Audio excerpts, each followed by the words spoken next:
Завершающим этапом организации воздухообмена в доме становится у меня монтаж охлаждения и обогрева приточки.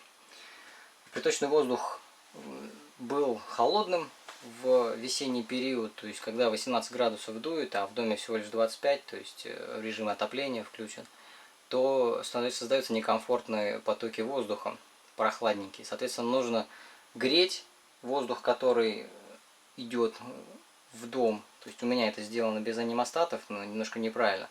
То есть вот вытяжка у меня сделана таким анимостатом, хотя анимостат нужен для притока, как раз таки, чтобы он рассеивал воздух в разные стороны на 360 градусов и не создавал сквозняков.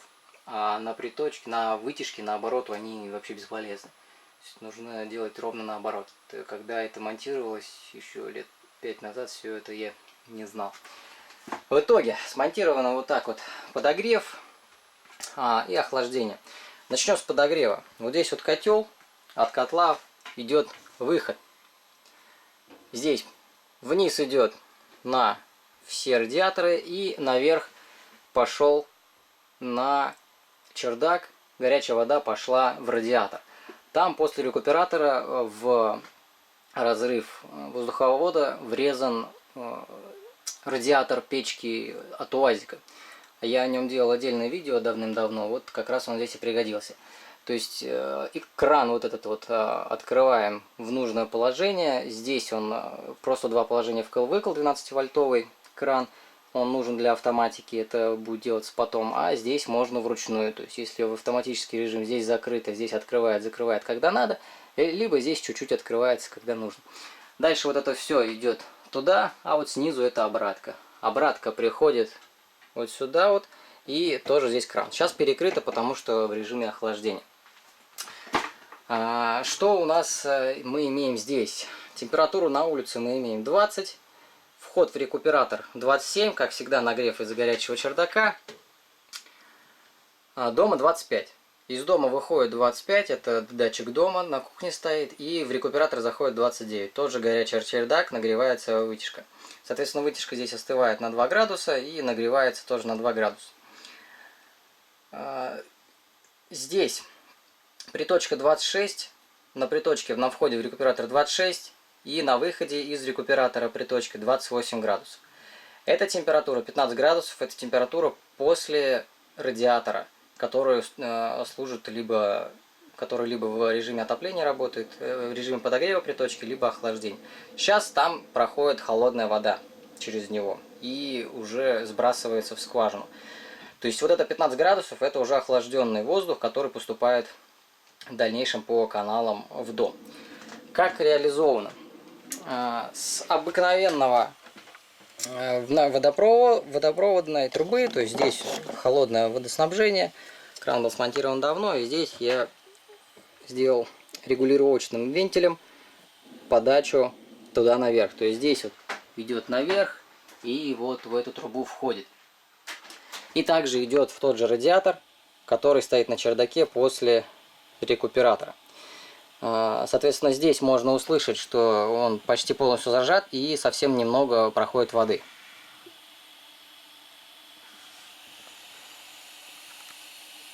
Этот шум, это вот совсем чуть-чуть проходит воды. Там интенсивность где-то от половины до литра в минуту, по моим расчетам. То есть, если это переводить в деньги, считать в сутки, в месяц, там в месяц за это платить придется от 35 до 70 рублей, соответственно, в месяц за холодную воду.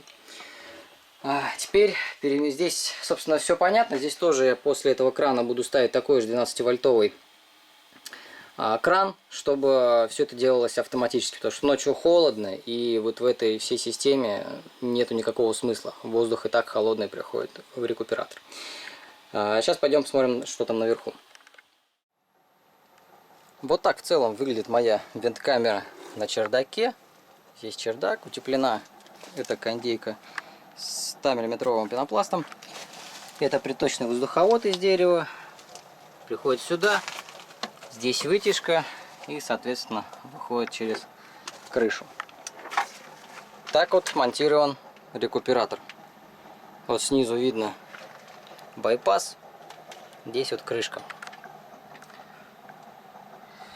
Достаточно большой получился. Что касается вентиляторов, они упакованы в короб из ЛДСП.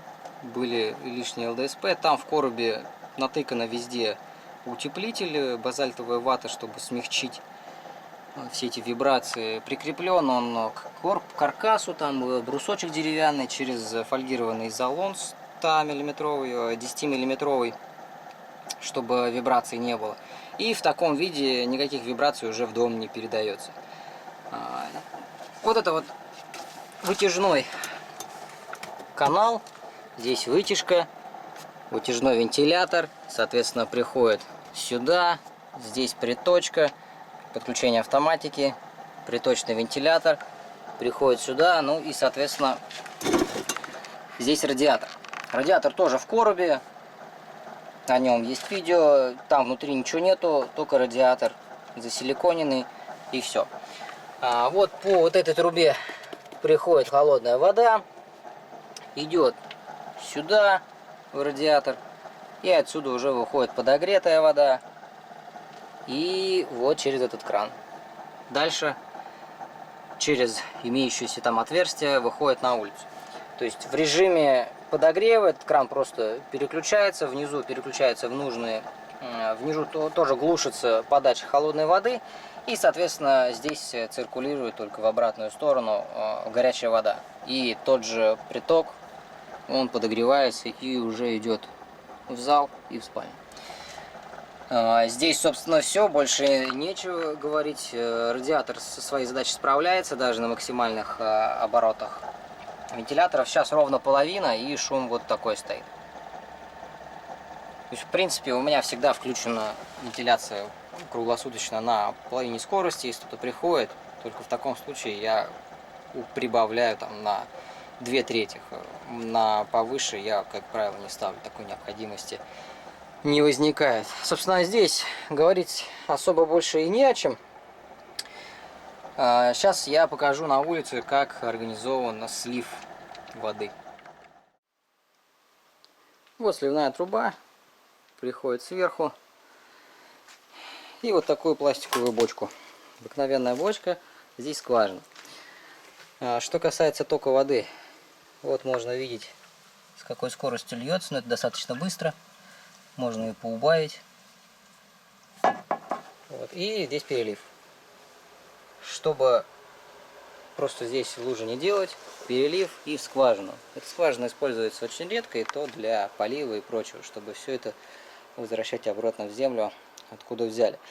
А так в целом вот эта вот подогретая тепленькая вода, она будет использоваться для полива, то есть сюда лейки набирать отсюда. Можно сюда и дренажный насос кинуть, который у меня есть, и прям со шланга поливать. То есть тут не постоянный будет слив скважины. Вот водичка здесь будет чистая, так что ничего страшного.